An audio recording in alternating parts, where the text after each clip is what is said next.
Today's show is sponsored by Howl.fm. It's like Netflix for podcasts. Howl just added new podcasts for all you football fans. Listen to all episodes of Harris Football directly on Howl, plus get exclusive access to more than 150 hours of original miniseries and audio documentaries and over 100 comedy albums. Go to howl.fm/beautiful to subscribe to Howl and start your free trial. Plus, if you sign up for an annual plan, you save 40% off the regular price. It's a full year of Howl for just $34.99. Go to howl.fm/BEAUTIFUL to get a 1-month free trial and the opportunity to get a discounted annual subscription for a limited time. That's howl.fm/BEAUTIFUL. Before I hit play on this, hate to do a plug up top, but very excited to tell you guys I'm doing an off-Broadway show. And if you're in New York in October, you want to see it, www.careersuicideshow.com. Please buy tickets now. Thanks so much for putting up with that. Let's get to it.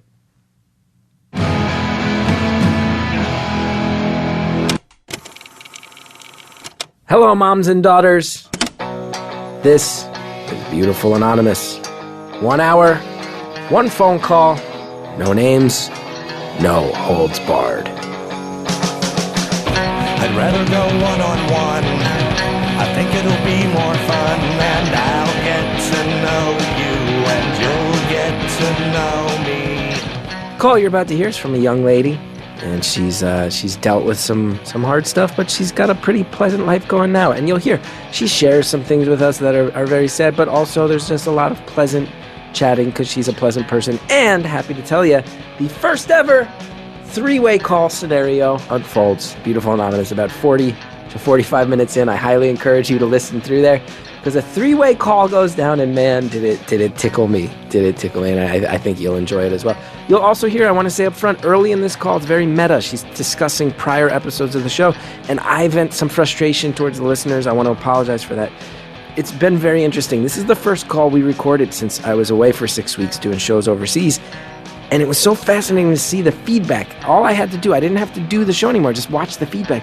There is no episode of this show that everybody likes. It's impossible. Noodle Body, some people said, oh, that one's really funny. You and that girl had a good rapport. Other people said, you were such a dickhead to that girl, man. The Hot Scoop episode, some people said, those poop stories, so funny, crying at my desk. Other people said, please never subject me to that again. That was foul. And also, you'll hear in this episode that you're about to listen to, we talk about the Make Fruit Baskets Great Again episode, the Trump supporter episode, and I was very heartbroken to see so many people saying I just turned it off, because I really think this show, what's so inspiring to me about this show is that we're listening to each other, and I wish we would listen to each other more in life, especially when we disagree with each other. It was so distressing to hear so many people turned off that episode just because they didn't want to hear anybody who would support Trump for any reason, and I think the people who did listen were rewarded because they started to hear about that human being and her real life and maybe what leads somebody to have the anger to vote for Trump. But a lot of people never got there because they just don't want to listen to things they disagree with. And I think that's it's a bummer. And I want to applaud everybody who did listen to the whole episode and let me know that, because it means a lot. And I think everyone who's coalescing around the show seems to be very nice and seems to be really into hearing other perspectives. And that means the world to me. So thank you all for doing that. I have talked enough. Let's get to our call. Thank you for calling Beautiful Anonymous. A beeping noise will indicate when you are on the show with the host. Hello? Hello? Hello? Hi. Hi. Is this Chris? It is. Well, I guess there would only be one other person on the end of the line at this point, huh? Yeah. Yeah, good call on that. That's probably a good guess on my part. You know, how are you? I'll tell you what, I'm doing pretty good. I just got home. I was overseas for 6 weeks, and I got home yesterday, so I'm a little I saw some of your Instagrams. Oh, nice. I yeah. can imagine. So, Yeah. what time is your mind in right now? Let's see. So we're recording this at just about 4:30 p.m., but it feels to me like it's 9:30 p.m. Oh, gosh. Well, I hope you're able to go to sleep after this. I mean, I don't know. My wife's punk rock band is playing tonight. I'm gonna go catch Hiccup, watch her punk rock band. Oh, shoot. I mean, you got to rally then. Oh, I'll rally. Put on your dancing shoes and you rally. Yeah, go out watch my wife play some punk rock. I'll go out and dance to that, and then I'll collapse afterwards. It'll be great. Oh, hell yeah. Oh, wait. Am I allowed to swear? Yeah, say whatever you want. So what's the swear you want to say most? I encourage you to just say it right now. I don't know. My favorite swear word is fuck. I mean, I feel like it can be applied to pretty much any sentence and make sense, you know? It's true, yeah. It's like, it can be excited. It can be angry. It can be sad. Yeah, it can It's be like the most versatile swear word there is. It can be a noun, adjective, verb, adverb. That's what I'm saying. It is quite Exactly. versatile. I like that you thought hell was a swear word. You're a little old school. Well, I mean, depending on generation you're talking to, it can be. Yeah, no argument. No argument. So, I mean, yeah, I don't know. I feel like I've been trying to call in for a while. I actually, confession time, called in once before and then like totally freaked out and hung up. So. Wait, you called, got through, and hung up? Yeah, well, I don't actually think I got through. Maybe I did, but the thing was like, oh, you'll be connected to the host, and I just had a mini. Oh, you were one of those. Panic attack. Yeah, we get those sometimes. Sorry. Hey, that's okay. Hey, if there's anybody who knows about having a panic attack, it's this guy right here. Oh, I feel that. I feel like we have a lot in common when it comes to that. Yeah, I think a lot of listeners of this show are we're an anxiety-riddled breed of people, those of us connecting we really via this are, show. Aren't we? We are. We are. We completely are. It's interesting. I feel like we all see the world a little bit differently. Yeah. Credit to John DeLore on this. He just noted maybe this show could be called Beautiful Stories from Anxious People. It's another alternate title of the show. But not all. We've gotten away. It's not everybody's anxious. We got some confident people in there too. So anyway, so you've called multiple times. So you have something you need to get off your chest. You have something you need to get off your chest. I don't know. I mean, I just went to therapy yesterday for the first time in a long time, so I feel like she got the most of what I had to say. Oh, that's cool. That's cool. But I feel like I'm in a better place to talk about all of it. Yeah, you just let me know. We can chit chat. We can chit chat for an hour. Or we can talk about whatever you want. Yeah. I don't know. I think I just want to say that I really love your podcast, and I think that you're doing a lot of good for a lot of people and have given a lot of people a really amazing outlet to just talk to a stranger. And I applaud your patience as well. Thanks so much for saying that. That's really nice of you. Anytime. Yeah. Of course. I think it's also given a lot of people a lot of different perspectives. I have to say the Trump episode was something. And it was nice. I feel like a lot of times we don't give a lot of people an opportunity to even have their opinions heard. Yeah, that one drove me a little nuts. It drove the reaction to that one. It drove me a little nuts. I got to say I was very heartbroken by the reaction to that. I mean, I'll be honest. I think I was a little upset listening to it at first, too. But then I think after you stand back, it's like, well, I talk about my beliefs and all my, everything that I think all the time. So why can't somebody else with an opposing political view, talk about it? And I think it's important just to listen and to let those people be heard. Yeah, for sure. And I tell you, I was really excited because I was like, wow. I bet for a lot of people this is going to be the most personal look at a Trump supporter they get. And I had so many people tweet at me. I had to turn that one off after 2 minutes, man. I turned that one off after 5 minutes. People going, fuck that lady, what an idiot. And it really disappointed me. It disappointed me. It really did, because I feel like this whole podcast is, it's weird. It's about listening. And all these people have said to me, like, oh, this podcast, what an original idea. And it's like, not really. I just listen. It's sad that listening is viewed as like an original idea. That's a sad thing. And I really want to push back against this idea that you don't listen to people just because you disagree with them. I was bummed out. I was bummed out by the reaction to that episode. Yeah. I'm really sorry about that. But I mean, if it's of any help, I think that it was a really amazing episode. It's probably my favorite so far, and it was one that I agreed and related to the least. Hey, thanks. Because that's the thing, too. Here's what got me about that. And we're not going to talk too much more about this because we can't have a whole episode that's just a review of a prior episode. I mean, we could. It's up to you. We could just talk about a prior episode. I would rather not. I think I get enough of that everywhere else. For sure. But I tell you, like, the thing that got me was, I think if people did listen to that whole episode, that woman actually revealed a lot about her past, and there was some pain there and some things there that when you listen, you remember, oh, actually people are not caricatures, they're human beings, and these things come from somewhere. Yeah, I mean, there's so much more to people than their political views. Like, she's a human being. So big time. So what are we going to talk about today that someone in the future can call up and analyze, so you can then hear a future listeners, callers, analysis of you? Because again, let's all remember, as we recently learned, we're in a chronotope here, so sorry. Oh my God, that episode, I literally felt like I was on drugs listening to some of those sentences. I'll tell you, we can't just keep talking about older episodes. People are going to go nuts. Also, my shrink, this is a good thing. My shrink, our therapy sessions, I had to ask her, I had to say, I don't think we can spend this much time. My therapy can't just be your reviews of my podcast. My shrink listens.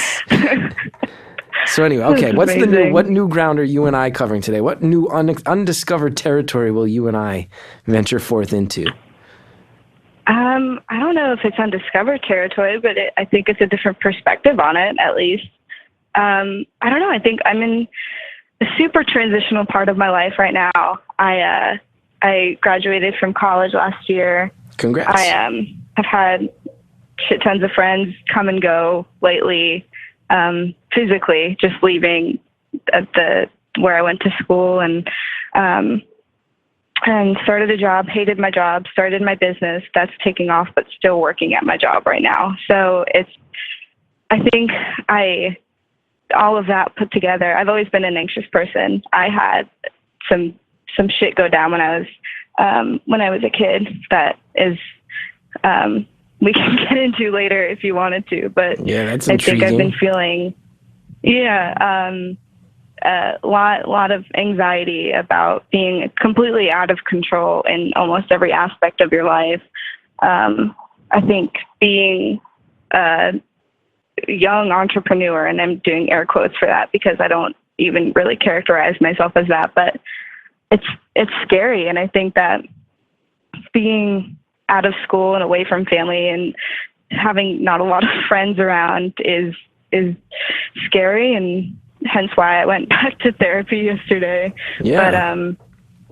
But it's, I don't know, I'm in kind of a weird time of my life as a young person, as some would say. I get that. Where are all your friends going? Other cities. Los Angeles? All my friends go to Los Angeles.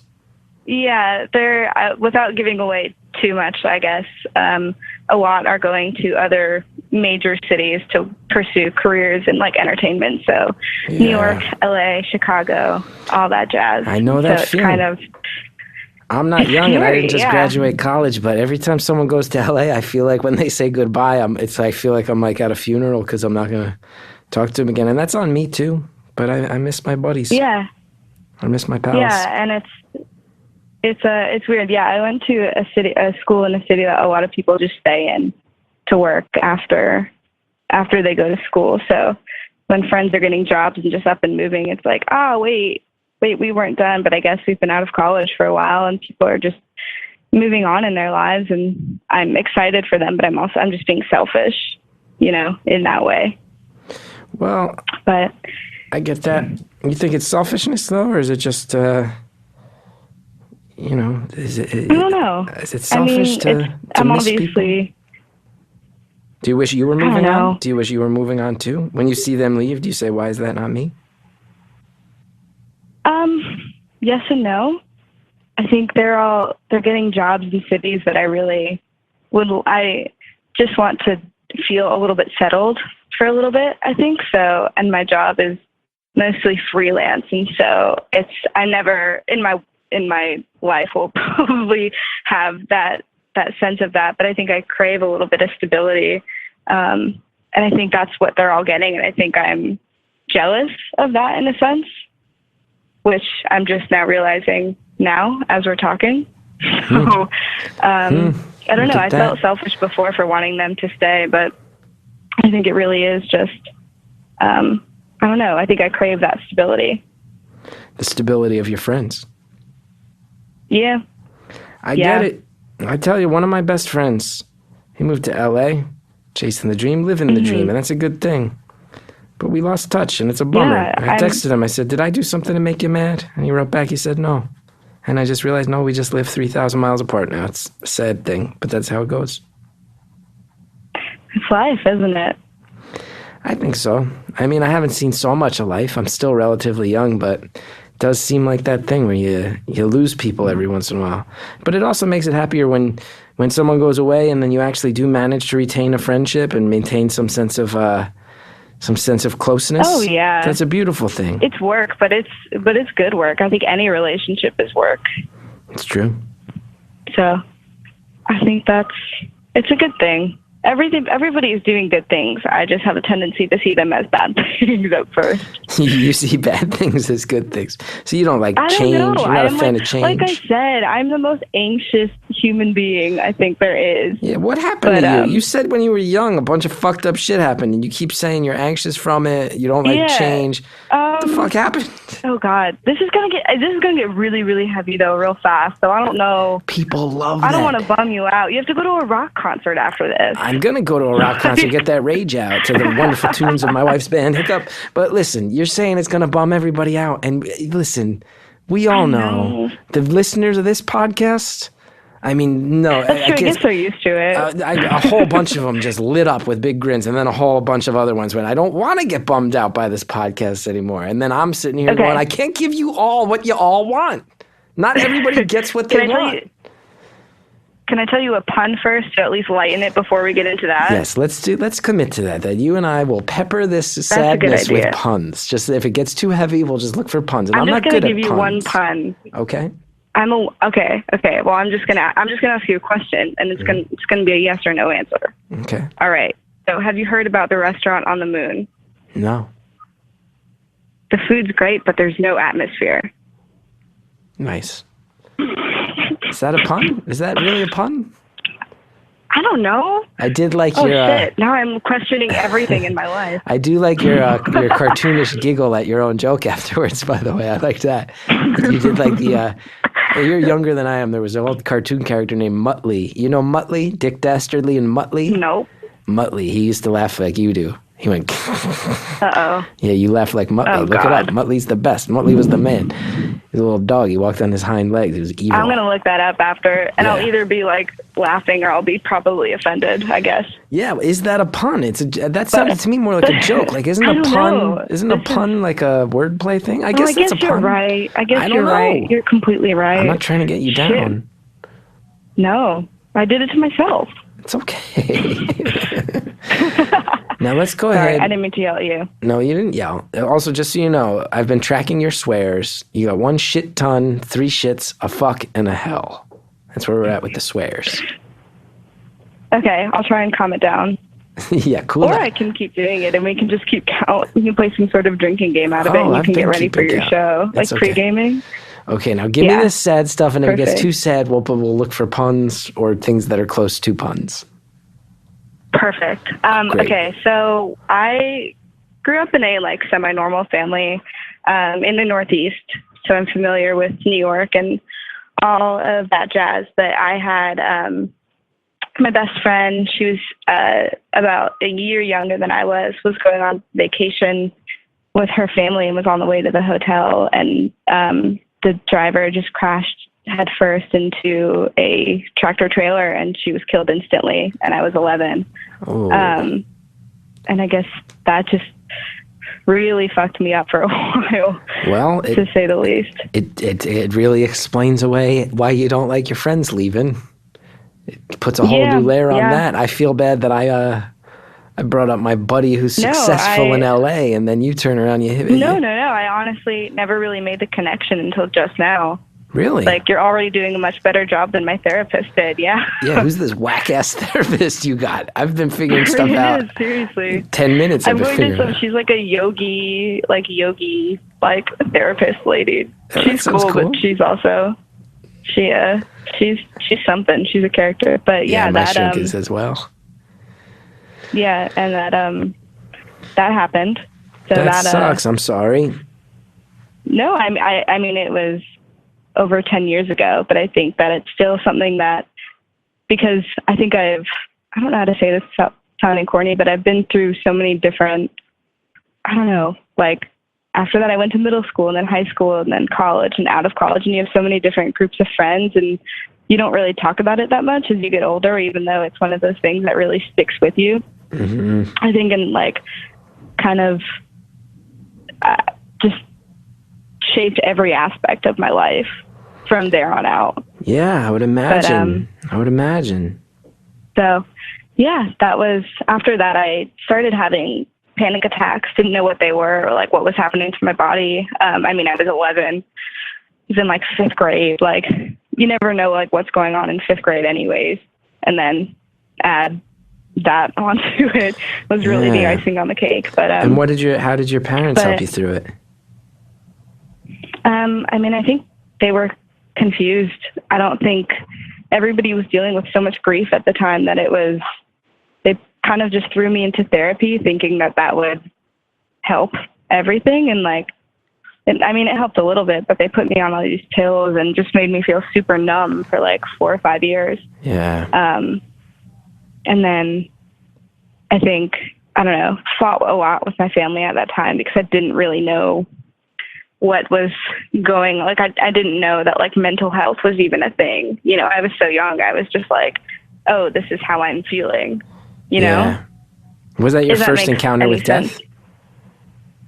No, my grandma had passed away, but I was probably 7 or 8. Yeah. But I remember thinking at that time, like, oh, but this is a more normal death. Like, this is what death is supposed to be like, you know? And I knew that, like, when my friend died, like, this isn't what death is supposed to be like. You're not like supposed to be 10. You're not supposed to go this way. I think that sounds kind of fucked up saying it out loud, but I don't know. You think of like when your grandparents pass away, it's kind of like a natural, I don't know.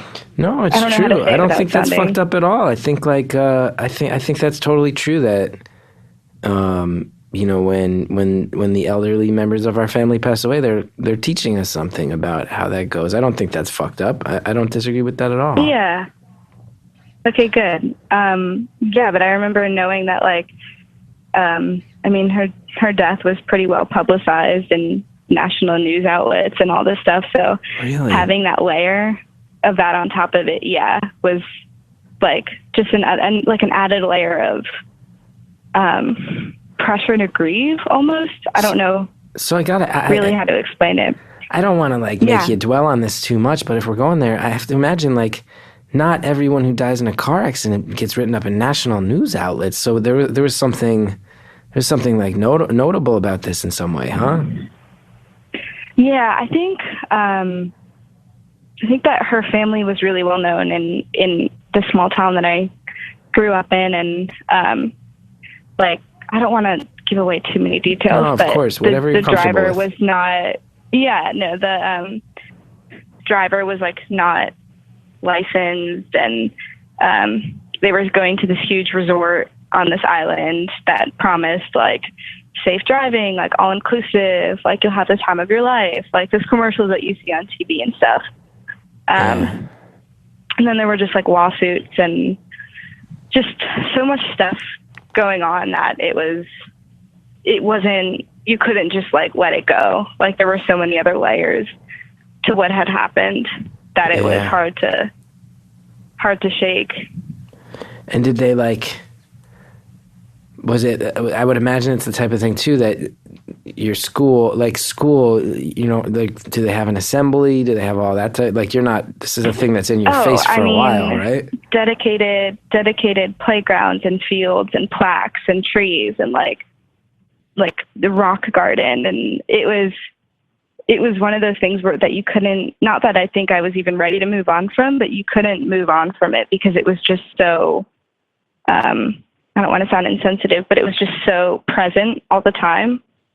And, you know, everybody was sending me flowers and cards and calling every day to check in. And it was like, I never had a second to just breathe and grieve myself. Yeah. I think that it's taken me a really long time to grieve. And I don't think it's ever something that I'll be able to let go of, but I think I've definitely come to a much healthier place with that situation because of my friends that I made at school and stuff like that. But it was hard. I don't think I really was able to let go of it until like 5 or 6 years ago.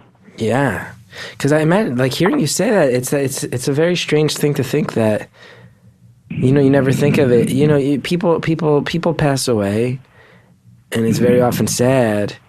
But then, you know, you think about the people who are still there, and it's so weird to hear that. It sounds like you almost became like a weird surrogate for people's grief with this girl. Like, you're getting flowers. That must make you feel so weird. There was times where I'm sure it feels nice. I mean, it did. It's like, why am I getting flowers? I didn't do it. Just, it's like, I didn't do anything. I don't know. I was getting like chocolates and flowers and like bears and stuff like that. And it's like, I don't know. I know people were trying to be nice, but it was, and I understand the intention behind it, but I was almost like, well, like, I didn't understand why all of that was being directed towards me. Yeah. And I would imagine as a little kid. It was almost like people were. Oh, no, say it. No, go ahead. I was going to say, it sounds like people are almost like wrapping up their sympathy for you in a way that confuses it with their grief for your friend. Yeah. Yeah. That'll mess up a kid. Completely agree. That'll mess up a kid. It was, yeah, it definitely did for a little while. But, I mean, years of therapy later, I think I'm doing much better, but it's weird driving through my hometown now. There are just like dedications to her everywhere. Yeah. I don't go back there that often, but when I do, it's strange. It's almost like you have to relive it a little bit. You can't just go home. Yeah, that's a real bad time you're describing. I'm sorry you had to deal with that, especially as a kid. No, it's okay. It happened, and I think that in a weird way, it's shaped every part of who I am today, like anxiety and all. Yeah. I used to play a lot of sports when I was younger. I played ice hockey and softball and soccer, and like, which is, I think, to most people kind of hilarious. Like, I'm very short. So people imagine me like on the ice checking people against the board. Like, it's kind of a sight to see. But after all of that happened, I kind of threw my focus. I kept getting like really bad panic attacks. I was like so afraid of getting hurt or something happening to me. Yeah. And like started doing like acting classes and voice lessons and theater and stuff like that. And hiding. You retreated into characters where maybe you felt a little more safe. Yeah. Look at wow, that. I bet your shrink yesterday didn't drop that bomb. I bet your shrink yesterday did not drop that bomb. That was a 3-point shot right there. I could hear the swish. I have a lot of journaling to do tonight. Okay, we're going to pause it right there. We all need to take a breath. And you know what the best way to take a breath is hearing about some of our fine sponsors that help make this show happen.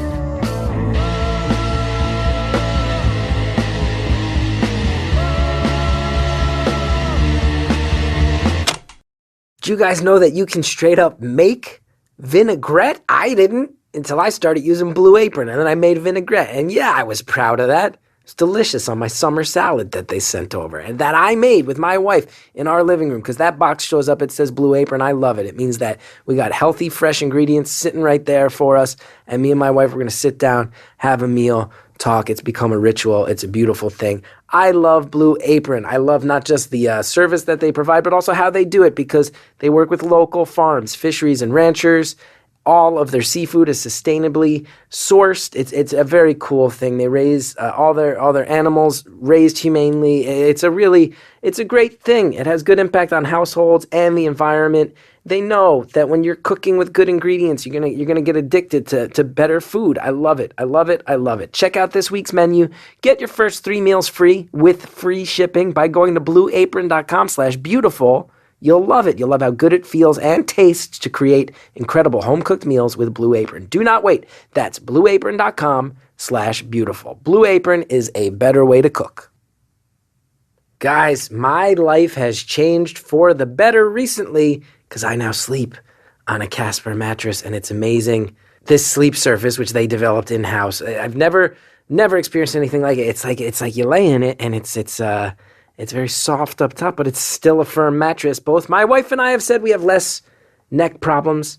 They can also get a pillow through them, adaptive pillows, soft, breathable sheets through Casper, all sorts of stuff. Very, very quality product. Engineers have spent thousands of hours developing the Casper. It's springy. It has memory foam. It's really, really good. Regulates your temperature through the night. And also, guess what? They're not going to make you break the bank on this. Mattresses can cost over $1,500. Casper, $500 for a twin-size mattress. $750 for a full, $850 for a queen, $950 for a king. It's reasonable, and it's a great company.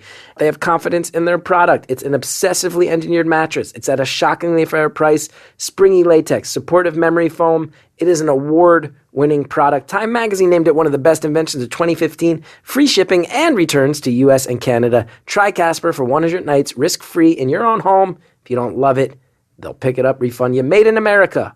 Get $50 towards any mattress purchase by visiting www.casper.com/beautiful. Use the offer code BEAUTIFUL. Terms and conditions apply. Let's get back into this phone call, and I'm going to do my best not to do that shrink thing. It's a bad habit of mine. Enjoy the call. Look at that. I bet your shrink yesterday didn't drop that bomb. I bet your shrink yesterday did not drop that bomb. That was a 3-point shot right there. I could hear the swish. A lot of journaling to do tonight. Oh, yeah. You journal away. You journal away, my friend. Oh, Hold man. on. I got to ask you, wait. You said this all happened when you were 10 or 11 years old? Mm-hmm. And you were playing full contact ice hockey younger than that? Full checking? Yeah. I started playing hockey when I was like 9, and then I played until I was like 14 or 15. But by then, I mean, you check people. Whether it's on purpose or an accident, because you just can't control, like, your limbs. Like when you're 9 years old? Yeah, it happened. No, I didn't check people when I was 9. Okay. I got my first penalty box when I was 9. What'd you get your penalty box for? Person. I accidentally, you know what hooking is in hockey? Yeah, it's where you, it's try like to trip someone up with you take your stick. Yeah. You, put your stick inside, the area between the skate and the blade, and you basically just hook onto it, and then you trip them. Yeah.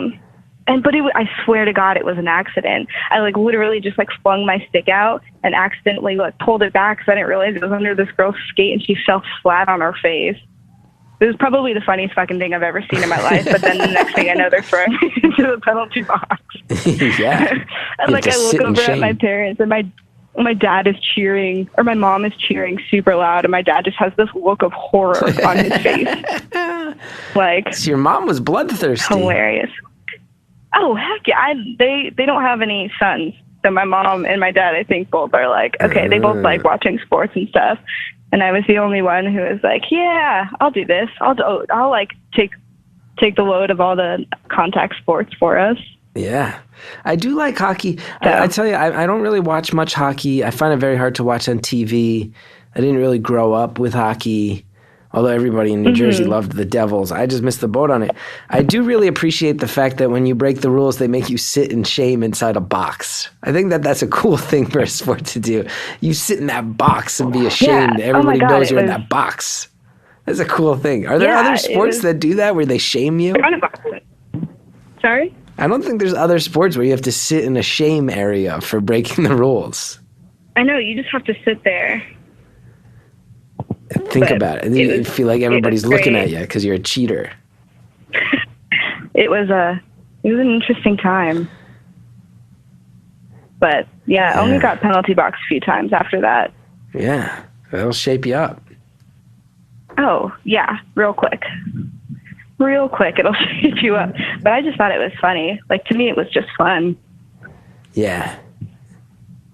Yeah. But... So you became... Yeah, so that was... Sorry, can you hear me? I can, but something just changed. Did you go on speakerphone or something? Oh, sorry. I just sent a text, so I went into this little hallway to, put my phone on speakerphone. Wait a second. I could text real quick. You're actively texting while you're here? It's just my grandma.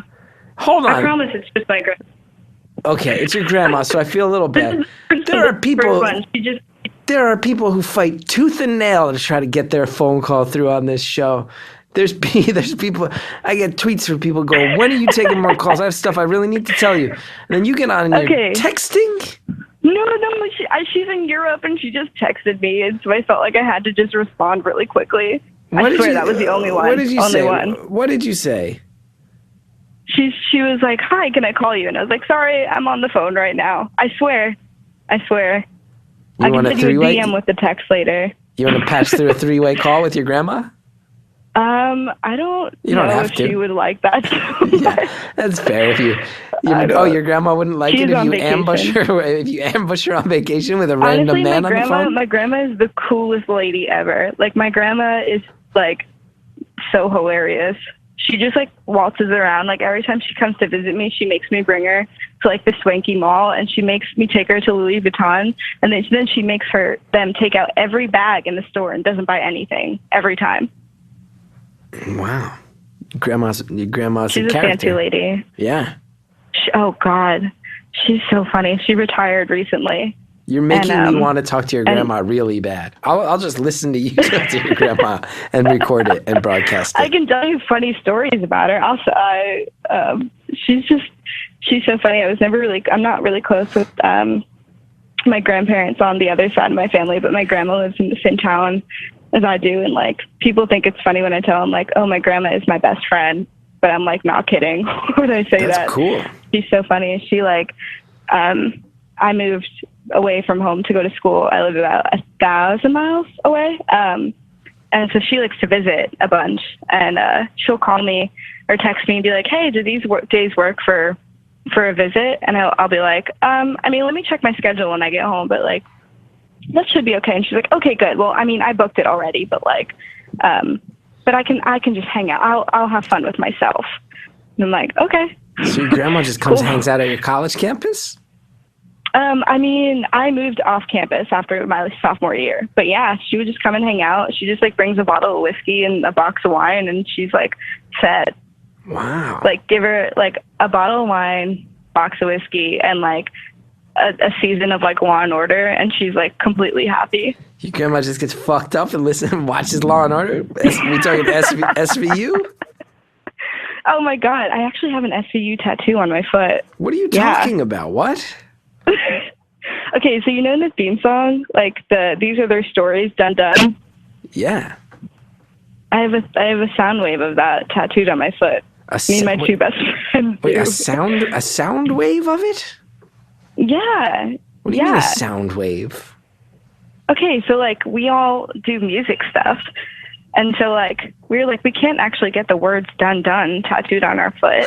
So what if we have a friend like put it into like their, I don't know, whatever. I don't do sound stuff at all, but like put it into their software and give us a sound wave of the recording. So it's like it almost looks like a heartbeat thing. I don't know what they're called. I know what you mean. So you have a visual representation of the dun dun from Law and Order, and there's multiple people in your life who have this. Yeah. You love SVU that much. Yeah, not even that, but like this sounds really hilarious. And I usually tell people, like, I usually make something else up for it. I usually say like, oh, it's a poem, and I had my grandma say it out loud, and then I got a blah blah blah. And so I don't actually tell that many people that it's SVU related, but SVU? Did I say SUV? And yeah, so me and my like two best friends, we like bonded over it like years ago. We always joked around about how funny it would be to get like dun dun tattooed on us. And so we did. Which one of you regretted it first?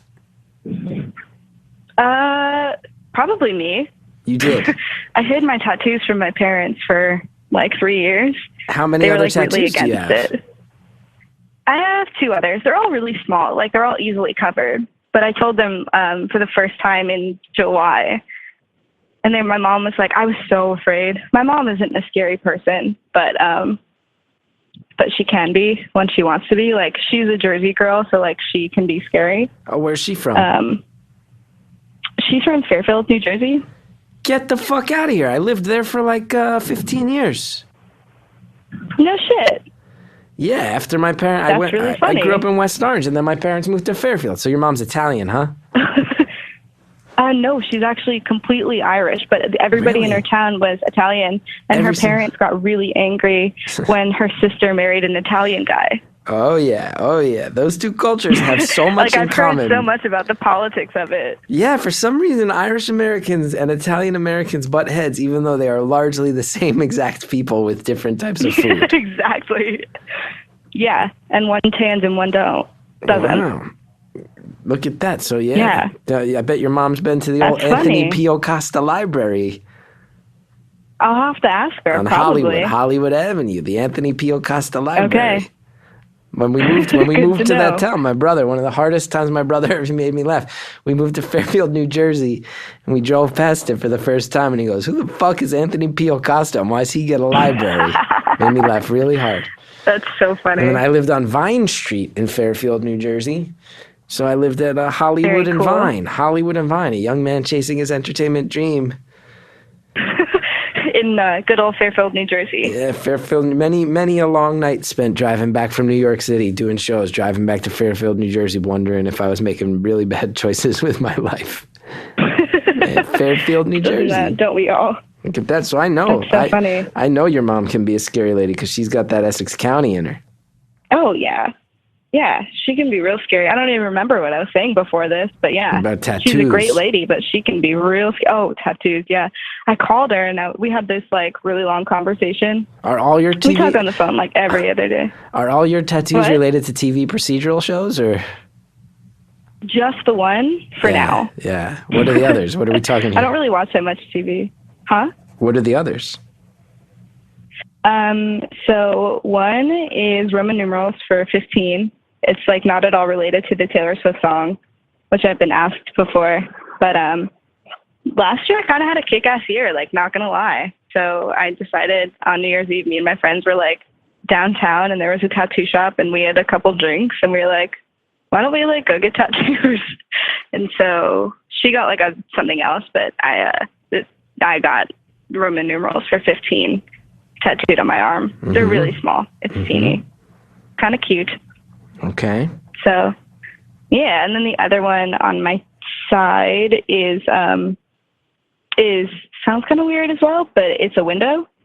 And I got that at the same time as my SVU tattoo, and there was this poem, I can't even remember the context of it, but it was basically just like you are a window into the world, like clean off your window every day, and just like, I mean, you see in and you see out of a window. So like, I don't know, clear your mind every day.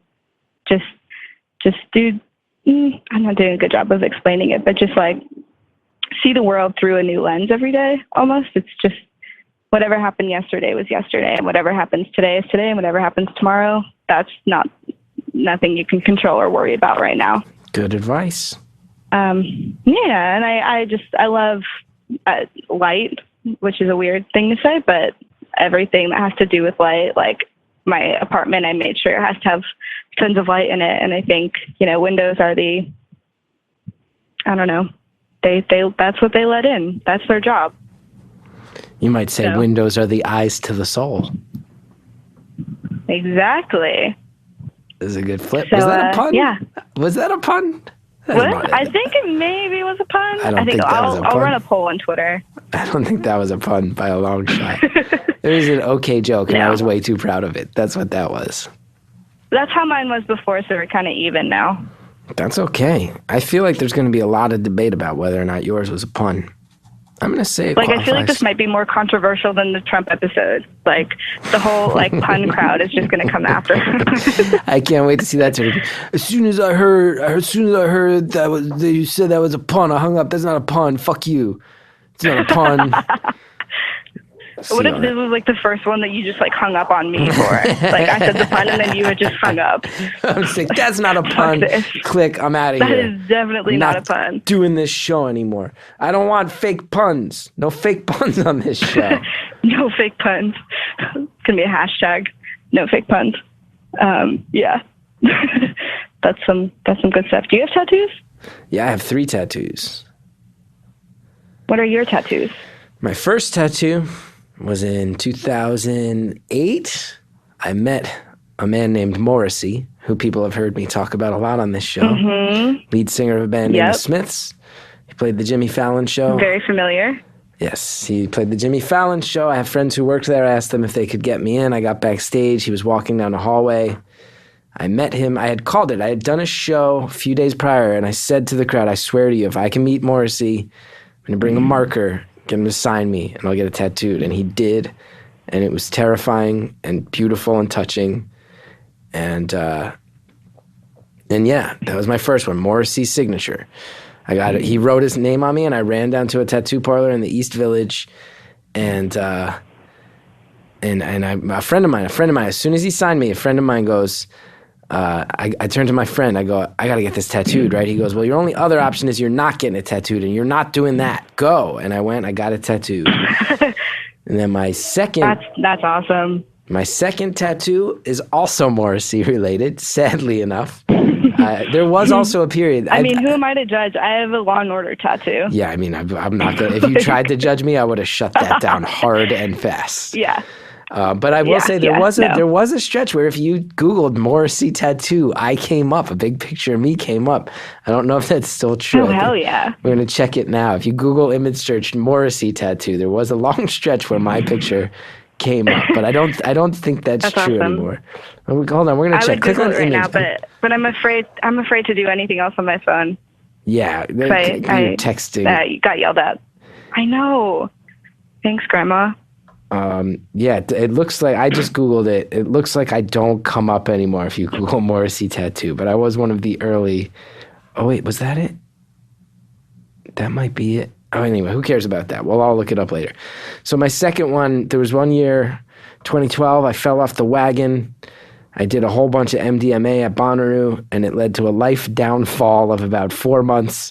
Part of this downfall was that on my right bicep, very close to the Morrissey tattoo, I got the words, "It takes strength to be gentle and kind," from the song I Know It's Over, which I have sung previously on this podcast. And then my left shoulder. Very familiar, yeah. My left shoulder, same summer, that MDMA fallout, very bad summer of my life.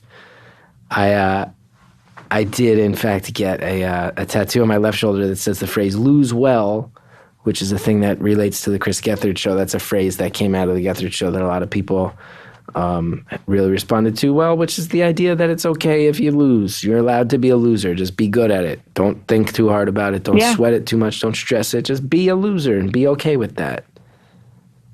Hey, we're all losers in one way or another. We are. And here's a big reason why I'm a loser is I just saw that if you Google Morrissey tattoo and scroll down about 13 columns, a picture of me does in fact pop up. I'm really impressed with your multitasking. Well, I didn't even know you were still scrolling. No, you called me out as soon as I was texting before. Well, there's also, we got the Reverend John Delore. He's in the other room. He can help me out with these things. Oh, yeah. Has your grandma texted you back? Hold on, let me check.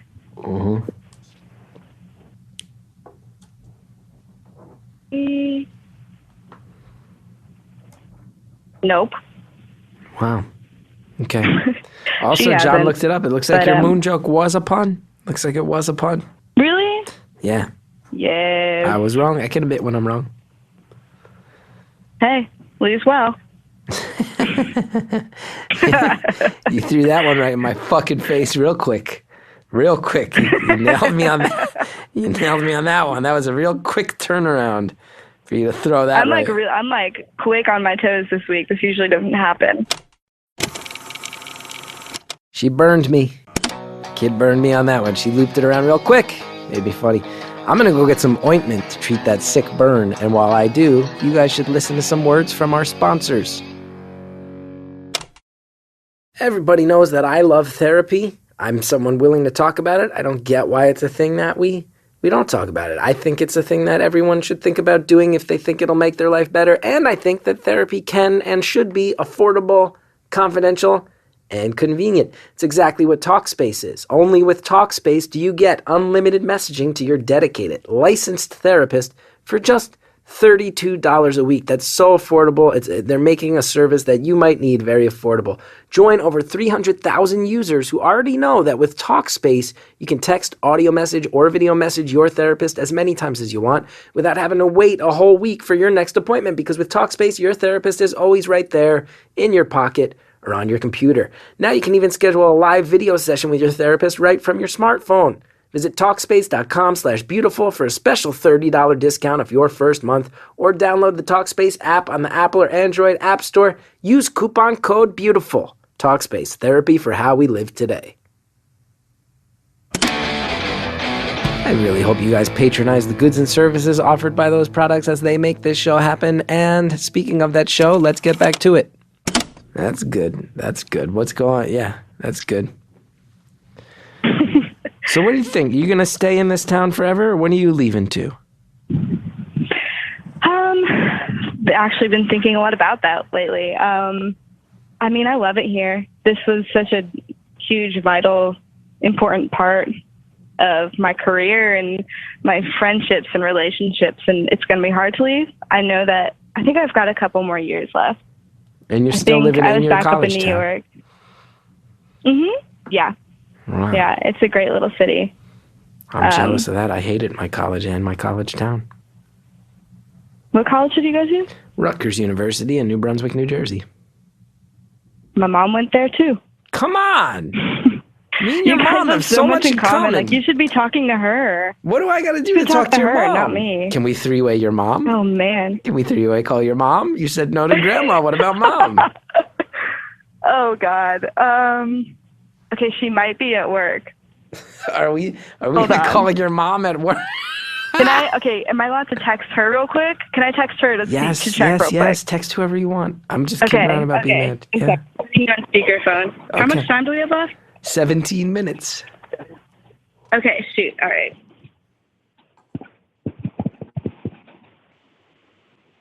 I just texted her to ask if she's free. She works in a hospital, so she might not be free. I don't want to bother your mom at a hospital. No, I mean she's not like a doctor or anything. She doesn't she passes out at the sight of blood. For some reason, she's working in a hospital. Okay, so we're not going to interrupt your mom as she's trying to actively save lives. Okay, no. Let me see. She might have texted me back.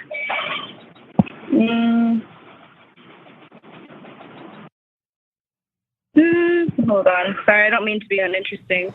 That's okay. Nobody ever said you had to be interesting. Yeah, okay. I texted her and my sister as backup. And your sister. Is your sister from New Jersey as well? Oh wait, my mom texted back. She said she's free. Your mom is free. Your mom is, in fact, free. So now it comes down to you, my friend. What's the decision here? Are we going to three-way call your mom on Beautiful Anonymous? Okay, I said, can I call her into a podcast? Okay. She's going to be like, what's a podcast? Tell her not to say her name or any of that. Okay. So yeah. Well, then said, don't say your name. It's a podcast that interviews people anonymously. She's literally going to be like, is my daughter going to get taken or something? She doesn't have a Southern accent at all. She's from Jersey. Yeah, you have a little bit of one. You have a little Southern accent, huh? I don't. I really don't. I say y'all now, I guess. But that's about it. I hear just the faintest traces of a Southern accent. I don't have. Every time I talk about my grandma or my mom or anyone, I give them Southern accents, and they're very much from the Northeast. Yeah. Where'd you grow up? Okay. How do I do this? She said I can do it. Add call. I think add call. Yeah. Add call. Oh, we hear your finger touching the add call button. Very realistic soundscape here on Beautiful Anonymous. Real life sounds as we attempt to three-way call. I think this is the part of the three-way process where she has to touch merge call eventually, I think. She says, say merge calls at some point. We can hear that the phone line is currently cut off. Hopefully a merge call button will be hit soon and we'll be here with this young lady's mother. I've felt pretty good about this call so far. This girl seems very nice. For a young person, she really has herself together, especially for a young person who dealt with so much adversity as a child. Hello? Hello? Are we all here? I'm here. I'm here. Hey, how's it going? So you're this young Mom. lady's mom. I've been talking to your daughter for about 45 minutes. She's lovely. Why, thank you. You raised a really good kid, it sounds like. Especially, she was telling me she had to deal with some tough situations when she was a kid, and it sounds like she's a very resilient young lady. Yeah, she did, and she's quite amazing. Yes. Yeah, you must be proud. And then she mentions to me that you're from Fairfield, New Jersey. Guess what? My family lived in Fairfield, New Jersey from 1998 to about 2012. Oh, get out. Get out. I was out of there quite a while ago, probably in 83, I think, 82. We had moved out of there, but that's really funny. What a small world. Very small world. I got a question for you. When you were there, was the library on Hollywood Avenue called the Anthony P. Acosta Library? I do not remember what it was called. I think it was just a Fairfield Public Library. I was hoping you would be able to tell me why Anthony P. Acosta, who he is, why he's such a big deal that he gets his own library. I have had no idea. I've never heard of the guy. Yeah, Anthony P. Acosta Library, Hollywood Ave. My family lived on Vine Street in Fairfield, New Jersey. Wait, what was that? My family lived on Vine Street. Where's Vine? That's off of Hollywood Avenue, right? Off of Hollywood Avenue, yeah, before you get to Horseneck Road. Yeah, I know where Horseneck Road is. Yep. What part of Fairfield? So funny. We lived on Brook Street. We lived right off of Clinton Road. Oh, off of Clinton Road. So that's right up by 46. Yeah. Yeah. Exactly. Is that on the other side of 46 where it's still Fairfield? Yeah, it was still Fairfield. We were right on the West Caldwell line. Yeah, the West Caldwell line, right by the Bel Air lanes. Yep. The old bowling alley was down there at the end of that road. Yeah, where was that? That was down where I remember the name of it. Clinton Ave meets Passaic. Oh, correct. Yes. Now, I was stunned. Hilarious. I was stunned to hear that you grew up in Fairfield and you're not Italian. That town is 99% Italian. It is 99.9% Italian, actually. It is. Is that true? My street was Pignatello, Sopranos. Sopranos. Salemmi's, the Torellis. Yeah, we were the outcasts, that's for sure. Yeah, we were. But it was all good. It was your a great daughter town to tells grow me up you're in. Irish. My family was all Jersey Irish too, from West Orange. Oh, okay. Yeah. And where are you now? Are you in Nashville now?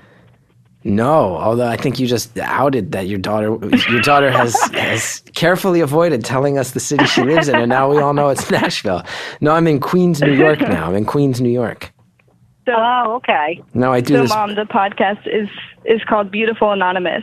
So you basically call, this is Chris, and he hosts it, and you basically, don't tell your name or, where you live. But that's okay. And then we There's just talk about whatever. Here. Talk about whatever. Yeah. Okay. It's okay. I literally called you on a whim, and I was like, hey, are you free? This is so nice. Yeah, that's so funny. What, is there Mom, is there anything you'd like to share with the world? Don't say my name. No, I don't know. You're putting me on the spot here. That's okay. We're just friends having a conversation. What I want to say. Just friends having a conversation. Just a couple of Jersey pals, Essex County. A couple of Jersey pals. You Yeah, ever go to the absolutely. Versailles? I bet you went to the Versailles Diner. I know. I've heard of it, but I don't think I've ever been there. You never I went? used to go to the Red Coach Diner. Oh, the Red Coach. I think that maybe was before my time. Did you go to West Essex High? I did go to West Essex High. Look at that. I once went to a concert at West Essex High. Really? Yeah. Also, just so you know, They didn't do concerts when I was there. your daughter has sworn 9 times during the duration of this podcast, and I wrote them all down. If you want to know which one she said, I can tell you all of them. Wait, what was that? Your daughter has sworn 9 times. She has said 9 curse words throughout the duration of our conversation. I can tell you which ones if you want to hear it. No, that's okay. That's a Jersey in me that's rubbed off on her. That's fair. I will say that She doesn't even care. one of them was a heck yeah, so that doesn't really even count. Try to clean it up a little bit. Indeed. Yeah, you got to clean it up, hon. Yeah. I get it all from you. She did You tell get me. it all from me. All from me. She told me a story about you. She said that when she was a kid, she cheated at hockey and put another girl on the ice and got put in the penalty box. And when she looked up, you were cheering with a bloodlust. We were very excited. She was so excited to be in the penalty box. It was awesome. I don't think Dad was as excited, to be honest. No, I mean, you seemed excited, so I'm like, well, she's happy. I'm happy. Look at that. Yep. Wow. Yep. There you go. We're very similar. I think we're way more similar than we ever thought. Oh God, yes. Yeah, definitely. And is it your mom? Yeah, definitely. Is it your mom who your daughter is close with? Is it the maternal? She's told us about her grandma. No, that's my husband's mother, actually. Oh yeah, and she says you're. That's her paternal grandmother. She says your mother. She's great. Says your mother-in-law is a real shit kicker. Drinks whiskey and watches Law and Order. That's what you want to call her. Yeah, I think she is. Yeah. I mean, your daughter did not use the She's phrase a real shit tough kicker. lady. I inserted the phrase shit kicker just to be clear. Yeah, I would, and I think she'd be proud of that title. I just want to thank you for rolling with this because this is a very overwhelming and confusing situation you've been thrust into, and you're really rolling with the punches with a lot of grace. Yeah, I'm totally confused, but that's okay. Yeah, it'll make more sense later. It'll make more sense later. You remember Fountains of Wayne? You like that place, Fountains of Wayne? Remember that place? Yeah. Oh, yeah. Yeah. Yeah. Talk about Italian. Holy cow. Yeah, that band Is that named a bar? themselves. No, it's a big, like, a catering hall type place, but it's got more statues of lions than I think I've ever seen in my entire life. Yeah. That's amazing. And the band. No, is that a... It was like a statue is that a catering store. place, or is that a... They sold those it's a statue statues. store. That was right... You go by Fountains. Yeah, that's right near Willowbrook Mall. Yeah, right next to the Willowbrook Mall. Love the Willowbrook Mall. Exactly. Yeah. This is hilarious. Yeah. So what do we need to know? Yeah. So Mom... Oh, God. My mom used to be crazy in high school. Your mom was crazy in high school? Huh? Not in high school. Not in high school. More in college and high school. I also like that you sensed I was about to ask your mom about you and you immediately flipped it onto your mom. Good job on that one. feel like it. You get to know me a little more when you get to know my mom. How were you crazy in college? Because I hear you went to Rutgers. I went to Rutgers too. I did not go to Rutgers. I went to Ramapo. Oh, what? In Ramapo. Wrong R. Your daughter doesn't even know where you went to school. Ramapo's up north. I'm sorry. I know, right? What's going on with this? I know. Real stern talking to that needs to happen on that one. By who? I know where my parents went to college. Ryder and Montclair State. Ah. Real Jersey. Damn it. Real Jersey stuff. I tried. So, Mom, what do we need to know about your daughter? If you could sum up your daughter in 30 seconds, what do you think here? Because I've gotten the sense. Don't say my name. I get the sense she's a real sweet kid. She's passionate. She's determined. She's hardworking. She's fun. She's a little crazy like a mother. And she's awesome. Absolutely awesome. Now, caller, how does that make you feel to hear your mom say all those nice things? Feels real good. We fought a lot when I was younger. What settled it? What settled these fights? How'd you move on? I think when I moved to college. Mom, would you agree with that? Yeah, I agree with that 100%. And your daughter uses cool phrases like the capacity and means to do so. That's real smarty pants stuff. You got a smart daughter. Don't let me fool you. I'm really not. I don't know the capacity and means. Yeah, but I mean, it was like the first time I visited home after I went to school. We just like drank a bunch of wine and cried together. Wow, that sounds intense. In a good way. It sounds really intense. It was all good. It was all good. Now, Mom, your daughter hasn't told me what she's pursuing, but she's indicated vaguely that it has something to do with the arts. Are you supportive of your daughter's artistic pursuits? 100%.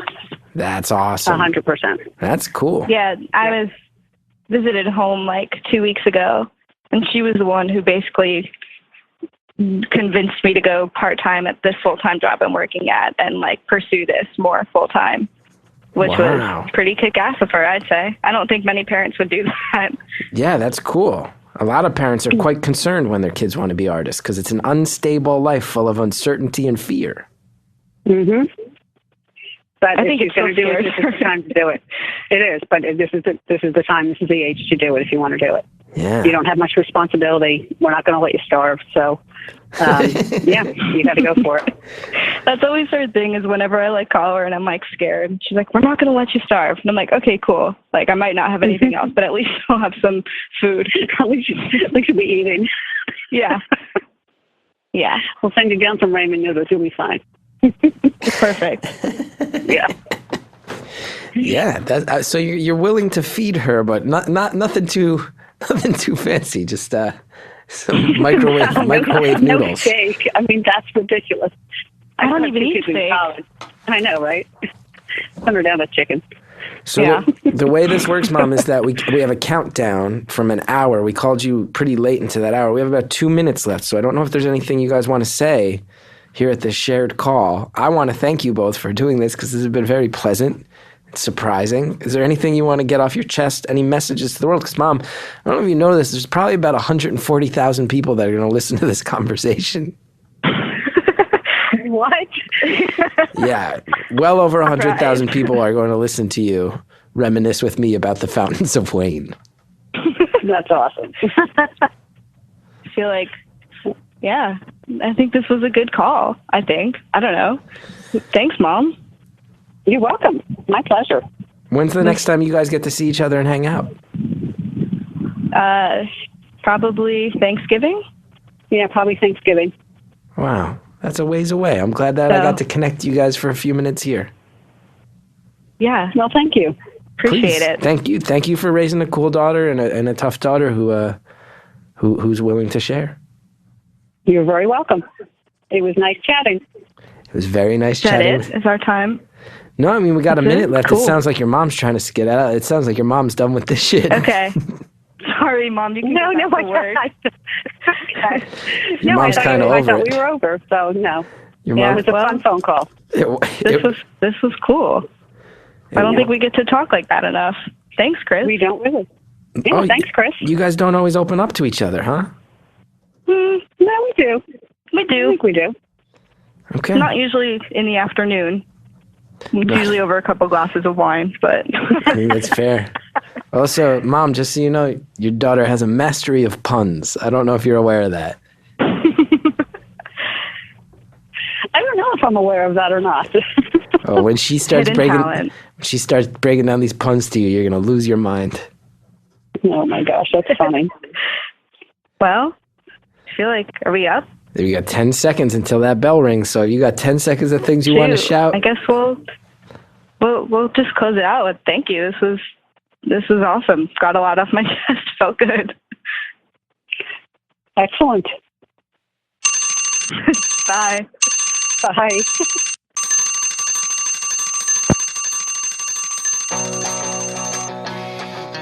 I want to thank that caller. She's quite charming, and I want to thank her. Really, her mom was so game. Just roll with the punches. It's not every day you get a stranger calling you and ranting about Fairfield, New Jersey. But it was such a pleasure to talk to them. And thank you guys all for listening, especially if you listened all the way through. It's important. It means a lot to me. Thank you guys so much. And if you want to hear more of my voice, I actually guest hosted Death, Sex, and Money this week, filling in for the great Anna Sale, someone I admire greatly. Interviewed my friend Tim Dillon. It was a fantastic conversation. I think you guys might like it. I was spending time in crack houses. I learned some of the greatest lessons of my life in crack houses. How old were you when you started hanging out in crack houses? And you say you learned 13. lessons. I learned a lot of lessons. What are the lessons you learn at 13 in a That crack house? has positives and negatives is one of the lessons. And that life has positive and negative. Nothing is all bad. Nothing's all What are good. the positives of crack? Go ahead, check it out. The link is at our show page. I hope you enjoy it. I want to thank a few people. I want to thank the Reverend John Delore. I want to thank Greta Cohn. I want to thank Shellshag for the intro music. I want to thank all you guys for listening. Remember, if you want to know more about me, chrisgeth.com has all my dates. And most importantly, www.careersuicideshow.com. I'm going off Broadway. It's terrifying. I'm scared. I'm going to sell 0 tickets. If you guys are in New York, please come on by. It's a very open, honest show. It'd mean a lot to see you there. And if not, no worries. That's totally fine. You know what you could do also, if you want to, is go rate, review, subscribe to this show on iTunes. It really, really helps, genuinely. Thank you all for the support, for telling your friends about the show, for having my back. We'll see you next week with more Beautiful Anonymous.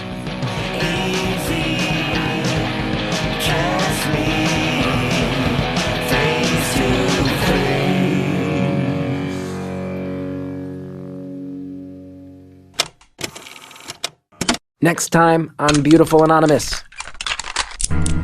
As a child, it was a nightmare. I was in a store that sold things to wear, but they weren't dresses made of silk and laces. Instead, just rows and rows of empty faces. Aisles for hair, moods, and skills. For skin tone, attitude, thrills.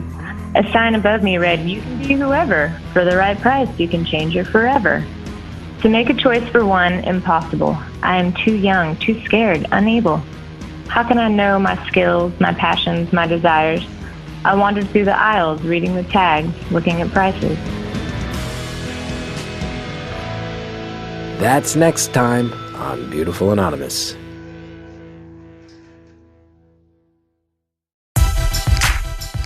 Hey folks, it's me, Mark Maron. And if you love podcasts you don't want to miss, now hear this. A really big podcasting festival coming in October to the Los Angeles area. Come see me and lots of shows you love. More than 30 great podcasts live on 6 stages. It'll be a weekend full of laughs, storytelling, and your favorite hosts up close. You've got Earwolf favorites like Comedy Bang Bang and with special guest Lauren Lapkus, plus more great shows like Brilliant Idiots, Criminal, and The Moth. And I'm doing a special WTF as well. Do a VIP pass for meet and greets with your favorite hosts. Sit up close in reserved seating. Hang out in the VIP lounge and get more special perks as well. It all happens at Now Hear This, October 28th through the 30th in Anaheim, California, right near Los Angeles. Don't miss it. Go to nowhearthisfest.com to buy your tickets. Okay? Good. Great.